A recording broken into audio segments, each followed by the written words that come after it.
Hello again, my name is Ash and today we're going to talk about a game that's a rarity nowadays. It's an action platformer of an old school style that can make you feel that long forgotten feeling of rage quits, along with a growing desire to throw a controller at the wall. It's the same feeling that I've had during my childhood playing Contra, still never beat it though, because it was that obnoxiously hard back then. As you know, modern games have made us soft and whiny casuals that start screaming their lungs off after each and every challenging game, calling it the Dark Souls of X. The examples of this vary from Cuphead to Hollow Knight to even Crash Bandicoot Remake, seriously. As for this game, it is challenging but enjoyable, despite the fact that it has a ton of infuriating BS that sometimes enrage me more than the game itself. In short, I liked it and definitely recommend everyone out there to play it. So, Valfaris is a planet that was corrupted by an unknown curse, spawning hordes of wild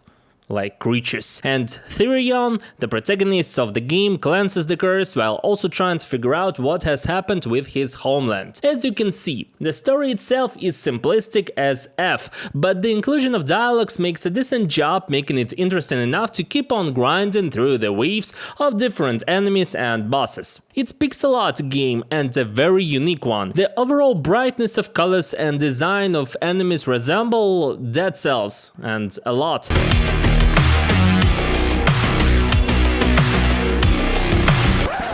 Hey! Because each stage and level looks vibrant and uniquely distinct from each other to an extent that you can simply stop for a couple of minutes and watch how masterfully these levels were designed and constructed. In other words, it's not the same pattern and/or template that is being recycled over and over with the different color choices. Here we can see industrial settings combined with infected forests, poisoned lakes and deserted places, which creates the necessary dynamic to the gameplay in general. Specifically, I liked the design of the weapons the most, despite the fact that the arsenal was rather standard and traditional for almost every shooter game, like including pistols, shotguns, full auto guns, rocket launchers, plasma guns, rail guns, etc. Their looks just felt badass enough to always try experimenting with them in combat, at least for 5 minutes. The same goes for the melee weapons, because they're not strictly limited to swords only. It seems like they could offer some variety of different shields as well, but I don't think that it would make a lot of sense in this type of game, especially taking into account the system of upgrades and progression here. The materials for upgrades are limited, and there is also an array of limitations on how you can get them and further use them. This makes the overall progression system as rather one-sided, because for a single playthrough, you'll probably get only one.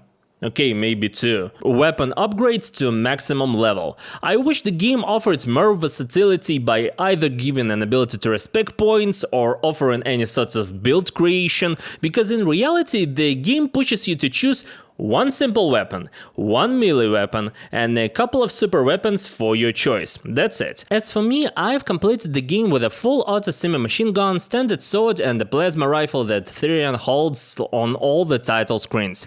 Some people mightn't care about this, I get it, but I'd personally like no upgrade system at all in this game, because the variety of weapons makes little sense here, at the end of the day, especially taking into account the difficulty of the gameplay. The slogan of Dark Souls perfectly fits here when explaining the gameplay, because you will die. And a lot. Despite the fact that Therion is equipped with the baddest guns and swords that cut enemies like butter, he is not the most resilient guy as well. In majority of cases you will be outnumbered, cause it's normal for each combat encounter to spawn 5 to 6 enemies from different directions simultaneously. Especially taking into consideration the different attack patterns, shooting them and dodging their attacks becomes a rather challenging task in itself. That requires a lot of retries. But the process is very fun because due to the fast-paced progression and almost no delay between the retries, the developers could have simply made the game a roguelike like Dead Cells or Enter the Gungeon, because it's the same feeling of combat here. And when taken closely, there are not that many types of enemies. First, standard shooters with different weapons. Second, fast and agile runners that use close-range attacks.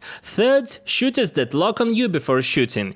Fourth, the enemies that require parrying, like it's the most frustrating type of enemies there. However, different combinations of these types of enemies make each battle as satisfying as possible, making you want for more if you pass to the next level or eagerly retry if you were killed. The bosses and mini-bosses demonstrate more variations, making them even more important parts of the gameplay, which I won't discuss here because I don't want to spoil anything. In short, it takes from a couple of minutes to a couple of evenings even to beat them, but when you do, you'll always get that sense of accomplishment that is rarely being given by modern video games. And one more thing, you'll be given a badass killer bot to play.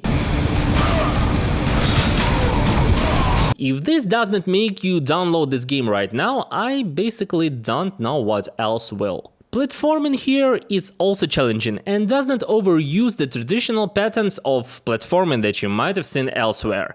You'll be required to dodge traps, shoot some logs to open doors, and travel on a giant skull centipede from one level to another, while shooting turrets and enemies, of course. Sometimes it has its own BS when you seem to press all the right buttons at the correct time, does not register it properly, but these cases are still rare here.